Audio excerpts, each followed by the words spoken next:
The Couple Next Door, written by Peg Lynch and starring Peg Lynch and Ethel Bunce.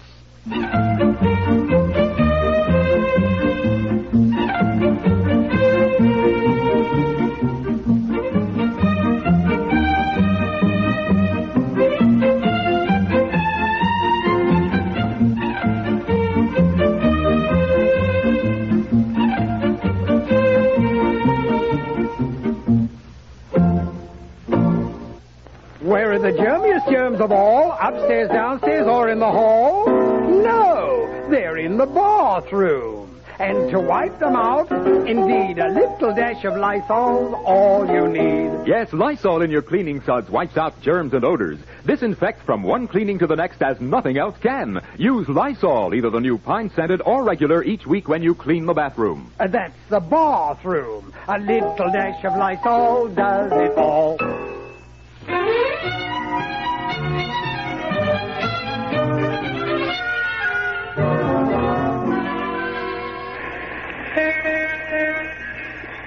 Excuse me, sir. Could you move this a little? I'm trying to roll up the awning. Oh, excuse me. Yes, of course. I didn't realize. Thanks. Just window shopping, you know. Rather, I stopped to tie my shoelace. Oh, that's all right. We're proud of our new furniture display. Oh, say, Piper, isn't it? Huh? Yes. Rupert, Charlie Rupert. Oh, yes. I heard you speak at the Rotary Club a couple of months ago on civic responsibility. I'm glad to have this opportunity to tell you that it was one of the most inspiring talks I ever heard. Oh, well, that's very nice of you. I didn't think anybody was even listening. Say, that was a speech. That was a speech. Oh, well, thank you. I wasn't quite sure it was you just now. Lost quite a bit of weight, haven't you? No. Well, no, I don't think so. Been sick? Well, no, just the usual cold. Well, you probably pick up when summer comes. We all do. Get a little suntan, huh? Good suntan always makes us look better, doesn't it? Yes, I guess so. Well, I know what's worrying you, and something is worrying you. I saw you looking in the window at our new back king chair. You're a man with a backache, right? Well... Oh, nothing serious. Nothing you really like to complain about, but there it is, right? Well, now, as a matter of fact... Do you realize that 1 out of every 3 people suffer from a backache, and practically all the big executives? Come in the store a minute. I want you to try something. Oh, well, actually, I'm just on my way home. Well, actually, we're closed, but as a favor to me, since I'd like to show you my appreciation, for that whacking good speech you made. Oh, well, Look, just allow me to show you and let you try our new back king chair.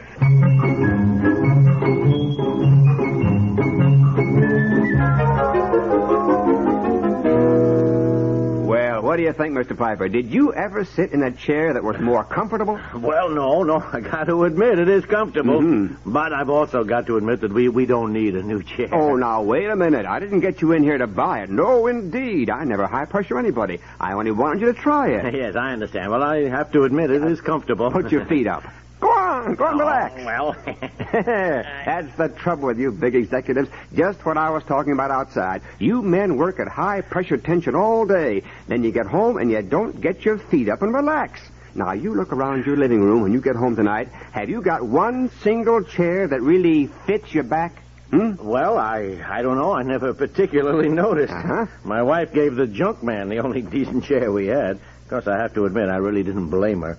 It wasn't very attractive looking. It was one of those big leather chairs, pretty old and sagging all over, but by golly, it was comfortable. Probably a good thing with your back. You shouldn't have a soft, sagging chair, no matter how comfortable. You need a solid, full-fashioned chair that supports your back. Oh, well, yes, I suppose. Now, look, I'm not trying to sell you a chair. Why, you're not a man who would fall for just a sales pitch anyhow. Oh, well, no, hardly. No, sir, but I've got a bad back myself.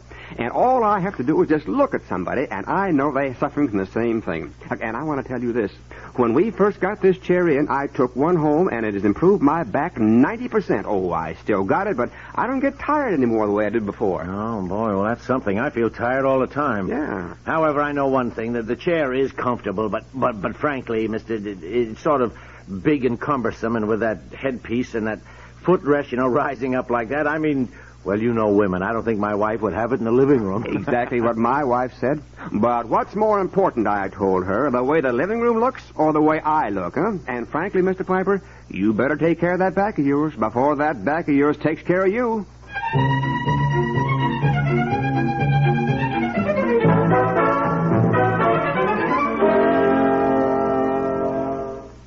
aches. Why don't you sit down, dear? You've been so restless all evening. Want part of the paper? Oh, no. Here's an interesting article on satellites. Goodness. Wish they'd hurry up and get a rocket up to the planets. I just hate the thought of dying before I know whether or not there are people living up on Mars. Yeah, well, I don't think I'll last long enough to find out. What's the matter? My back aches. Oh, I'll go get the heating pad. Oh, no. That won't do any good. Well, it helps me when I get one. How long have you had it, dear? Oh, had it for years. For years? First I've heard about it. Well, I just don't complain, that's all. Oh, what's the matter? Oh, he's got a backache, Aunt Effie. Oh, well, the best thing for a backache is to stand in a hot shower 10 minutes in the morning and 10 minutes at night. Well, I suggested the heating pad. Now, look, it is nothing to make a fuss about. It's just a little nagging ache, that's all. 1 out of every 3 people suffers from backaches, and I'm one of those 3, I guess. Well, I read somewhere that the reason that the prehistoric man walked like this, on all fours. Oh, Aunt Effie, now stand up before you get a crick in your back. All fours. And then when he got more civilized, he stood up. And the spine isn't constructed to hold the weight of the body. That's why you have a backache. I remember Myra telling me that her brother had backaches, and they discovered, listen to this, dear, they discovered that one of his shoulders was higher than the other. Mm-hmm. Yes. Mm-hmm. The same thing happened to my brother, to George. Maybe those things run in the family. Well, I don't think so, Aunt Effie, and anyhow... Well, maybe you aren't proportioned right. Oh. No. Walk across the room. Oh, Walk. Let me see you walk. Well, walk, dear. Well, can't you just walk across the room and walk back if they will let us see you? Uh-huh. What? See how funny he walks? Sort of, What do you mean, how funny I walk? Well, you have a sort of a little hop in there. Yeah, you're right, Aunt Effie. Never noticed that before. Or if I did, I guess I thought of it more as a bounce. Mm-hmm. Well, bounce or hop. Sort of like a kangaroo. Maybe one of his legs is shorter than the other. Yeah, oh, for the love of Mike. Everybody has a little peculiarity. One shoulder's higher, one arm is longer. My left foot, I know, is bigger than my right one. The shoe man. Look, will you? Dear, we're trying to figure out why you have a backache. The reason I have a backache is because there isn't a single comfortable chair in this living room. Not one chair that really fits my back. You see, I work under high-pressure tension all day, and when I come home, I should be able to put my feet up and relax. And just look at the chairs. Now look around this living room. Not one was selected for sheer comfort and relaxation from the nervous tensions of the day. Well, it's true. You don't need to stare at me, the two of you. In this day of rush, a man has to relax or he grows old before his time. I need a decent chair is what I need, a comfortable chair, so I can put my feet up and then really relax. I wish you two would stop exchanging looks as though I'd gone out of my mind. You and I together selected every chair we have in this room. You got the one you wanted. No, dear, we didn't. I didn't buy one chair without asking you if you were sure you liked it. And Effie, remember when we were looking at that wing back, that one right over there? Now, you were here and you went with us, not that... Dear, I think I'd just better stay out of it. Do you at least remember Aunt Effie as saying he liked that chair? Do you remember that? Well, yes. I must confess I do remember he liked it. In fact, I remember he said, now I want it understood that this is my chair. Yes. And we all laughed. Yes, we all remember. That's right. And I said, of course that will be your chair. And it has been, dear. Nobody sits in it when you're home. And if we are, we get right up and let you have it. Yes, we do. We always get up and let you have that chair. I know. But will you both please stop humoring me as though I'm a big baby? I'm merely a tired businessman, that's all. I have a backache that I don't constantly complain about, but I have it. And no matter what I said when we bought these chairs, I don't think any of them are right for my back. Well, what do you want to do? Buy a new one? Yes. I saw one in the window today. I went in the store and I inquired about it. Here, a man gave me a little pamphlet here. Shows what the chair looks like. Here, if I can find... Yeah, here it is. Here. This chair has been especially designed to ensure relaxation and comfort. This monstrosity? My heavens. Oh. I wouldn't have that in my living room. And neither would I. We'll return to the couple next door in just a moment. What is network radio? Well, if you're talking about CBS Radio, you're talking of hard-hitting talent staffs in New York, Hollywood, and elsewhere. You're talking of CBS News with its outposts throughout the world. You're talking about an organization that blends drama, music, the spoken word, and history itself into a steady flow that accompanies you anywhere, but never interrupts.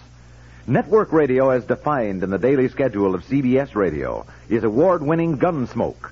Edward R. Murrow with the news, winner of 5 Peabody Awards and countless others.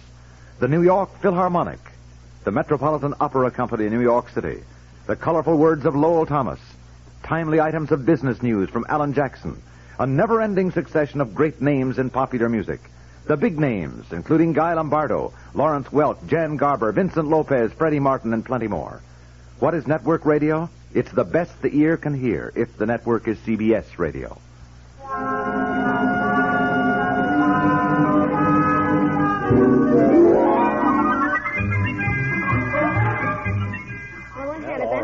Absolutely won't well, have I don't it. know now, why you take that attitude. I think you should both stop. You're not getting anywhere. Well, I don't understand it. After all we have fussed, building a lovely new home, having our living room just right, then you want to put in this thing. Looks like something out of the funny papers. All right.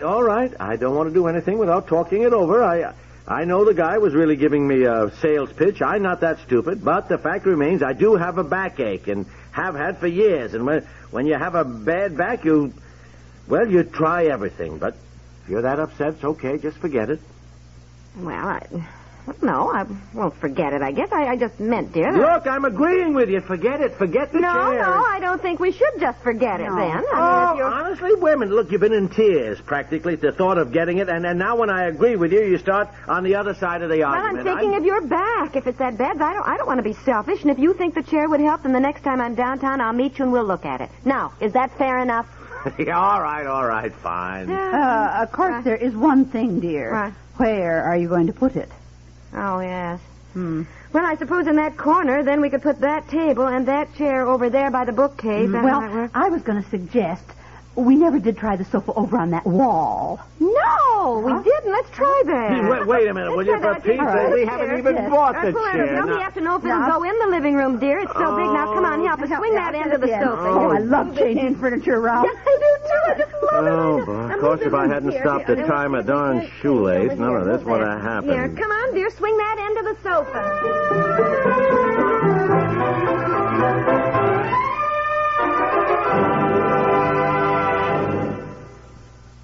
Wake up and read. That's the slogan adopted for National Library Week. Over 5,000 communities participated in the first such observance last year. Setting this week aside to remind America to look to its books is an enterprise CBS Radio and its affiliated stations gladly endorse. For a better read America is an informed America.